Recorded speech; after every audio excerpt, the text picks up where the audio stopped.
friends, I am Pratibha Yadvanshi and welcome to our channel Improvement Academy. Friends, geography की class का आज का हम लोगों का टॉपिक है भारत की प्रमुख नदियाँ।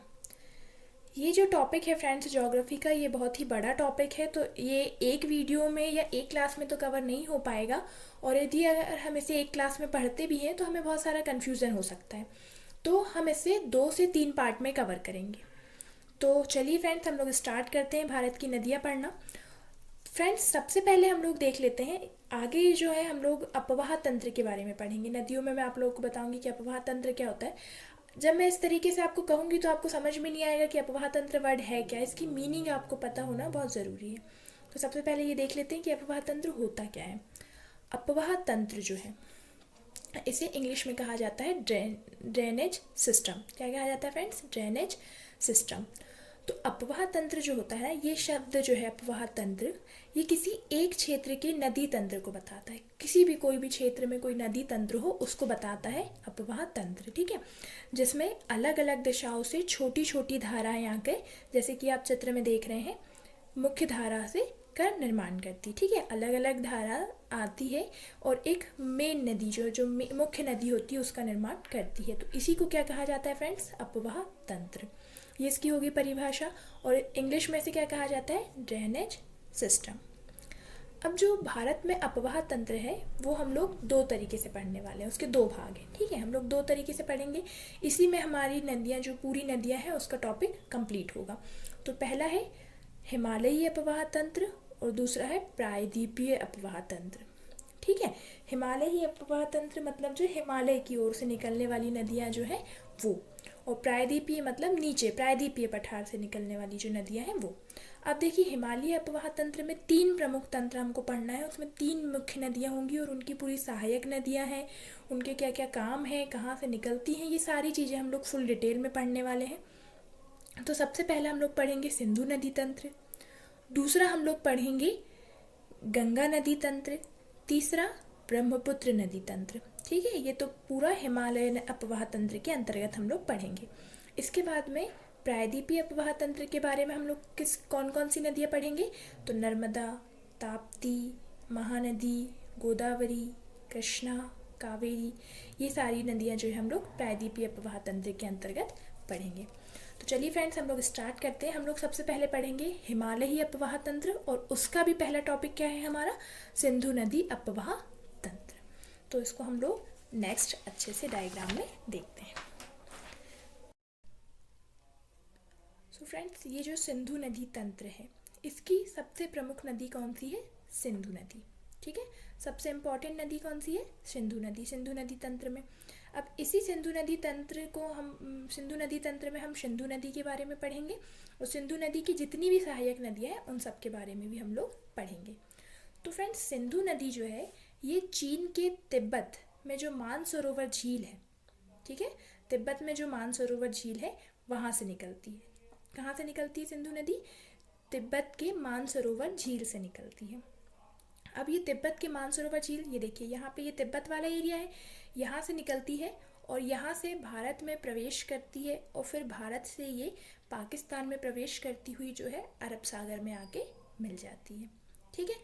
तो ये कितने देशों में कुल बहती है? देखिए, ये चीन से निकली, फिर भारत में जाती है, फिर भारत के बाद पाकिस्तान में, और फिर अरब सागर में मिल जाती है। तो कुल 3 देशों से होते हुए बहती है सिंधु नदी जो है, वो कुल 3 देशों से होते हुए बहती है, चीन, भारत और पाकिस्तान। अब सिंधु नदी की लंबाई कितनी है? तो सिंधु नदी की लंबाई जो है 2880 किलोमीटर है। कितनी है फ्रेंड्स? 2880 किलोमीटर। इस लंबाई को आप लोग विशेष तौर पे ध्यान रखिएगा, ये क्वेश्चन पूछता है। तो आप इसको ऐसे याद रखिए, 2880 किलोमीटर सीधे, ठीक है। ये हो गई हमारी सिंधु नदी।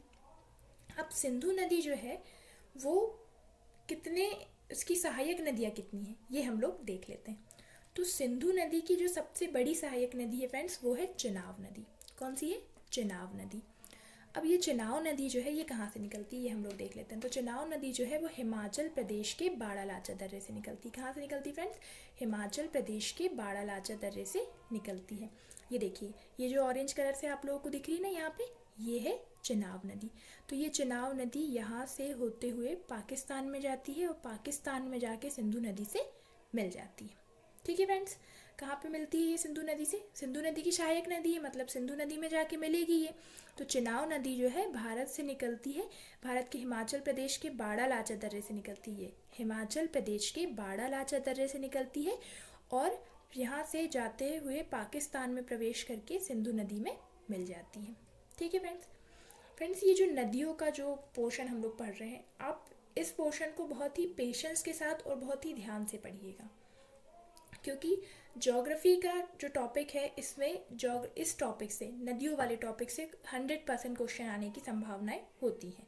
ठीक है, तो आप लोग इसको बहुत ही ध्यान से देखिएगा। तो हिमाचल प्रदेश के बाड़ा लाचा दर्रे से निकलती चिनाब नदी, ये हम लोग ने देखा। अब चिनाब नदी हिमाचल प्रदेश में जो है ना, वो 2 नदियों का संगम होती है। कौन कौन सी? एक चंद्रा नदी होती है और एक होती है भागा नदी। कौन कौन सी फ्रेंड्स? एक चंद्रा और एक भागा। तो इन दोनों को संयुक्त रूप से क्या कहा जाता है? चंद्रभागा। मतलब हिमाचल प्रदेश में चिनाब नदी को क्या कहते हैं फ्रेंड्स? चंद्रभागा नदी। क्या कहते हैं? चंद्रभागा नदी। ठीक है, और ये पाकिस्तान में जाके सिंधु नदी से मिल जाती है, ये हम लोग देख चुके हैं। ठीक है, इसके बाद दूसरी सहायक नदी जो है वो सिंधु की, वो है झेलम नदी। फ्रेंड्स, ये जो चिनाब नदी, इसकी लंबाई और देख लेते हैं। भारत में इसकी लंबाई कितनी है? 1180 किलोमीटर। ठीक है, चिनाब नदी की लंबाई 1180 किलोमीटर। अब इसके बाद में नेक्स्ट जो है हमारी झेलम नदी। सिंधु नदी की सहायक नदी कौन सी है? झेलम नदी। तो झेलम नदी जो है वो कश्मीर घाटी के बैरी नाग के निकट से निकलती। कहाँ से निकलती है? कश्मीर घाटी के बैरी नाग के निकट से निकलती है। ठीक है, तो ये देखिए, यहाँ कश्मीर घाटी है जम्मू कश्मीर में, यहाँ के बैरी नाग से निकलती है झेलम नदी और ये सीधे जाके किस में मिल जाती है? चिनाब नदी में मिल जाती है। ठीक है, ये जो ये दिख रही है ना आप लोग को, ये यहाँ पे जाके मिल गई। अब ये जो चिनाब नदी यहाँ पे मिलती है, चिनाब नदी से मिलती है, लेकिन ये भारत से निकलती है और कहाँ पे? पाकिस्तान के झंग, एक स्थान का नाम है वहाँ झंग। ठीक है, वहाँ पे जाके चिनाब नदी से मिल जाती है। ठीक है, ये क्वेश्चन बहुत ही एडवांस आजकल हो गया है, सारी चीज़ें आप लोगों को पता है। तो क्वेश्चन ऐसे नहीं पूछता है कि झेलम नदी कहाँ से निकली या कोई भी नदी कहाँ से निकली, ये थोड़ा इजी वे हो गया है।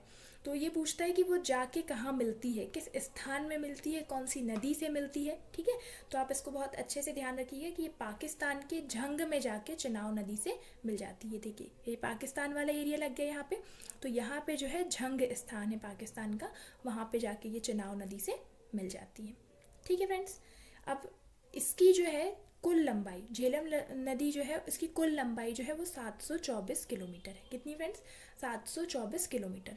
लेकिन सिर्फ भारत में पूछेगा तो भारत में ये सिर्फ कितना बहती है? सिर्फ 400 किलोमीटर। ठीक है, बाकी का ये कहाँ बहती है? पाकिस्तान में। ठीक है, इसके बाद में नेक्स्ट जो सहायक नदी है वो है रावी नदी।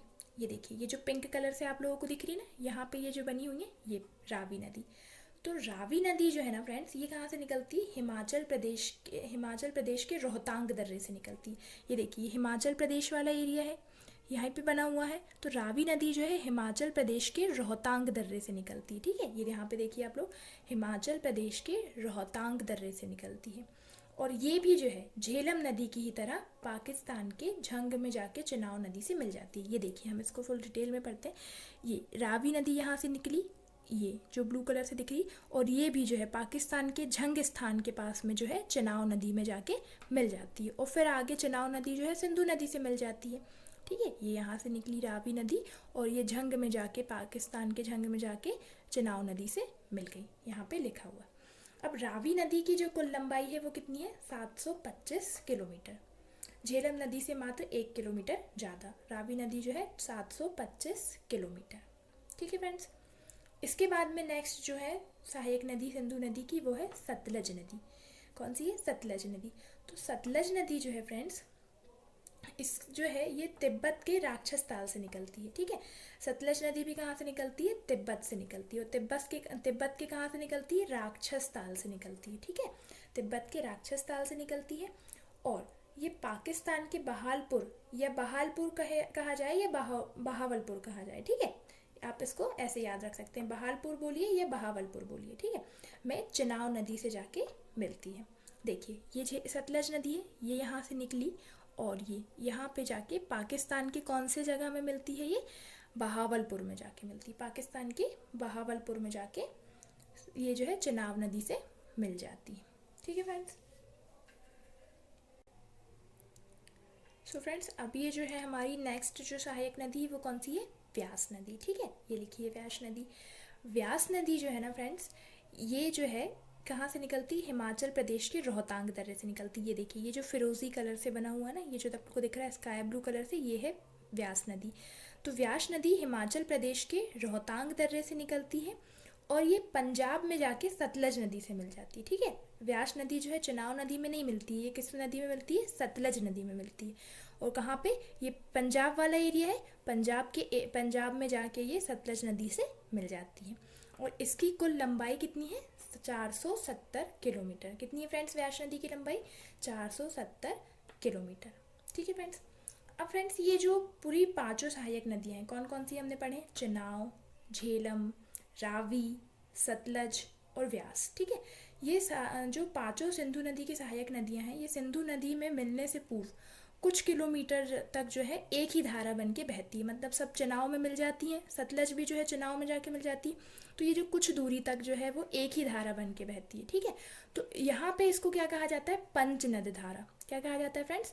पंचनद धारा। और फिर यही पंचनद धारा जो है सिंधु नदी में मिल जाती है और जाके कहाँ चली जाती है? अरब सागर में चली जाती है। ठीक है फ्रेंड्स, ये हो गई हमारा सिंधु नदी तंत्र। अब सिंधु नदी तंत्र में हमने उसकी जितनी भी सहायक नदियाँ हैं वो देख लिए।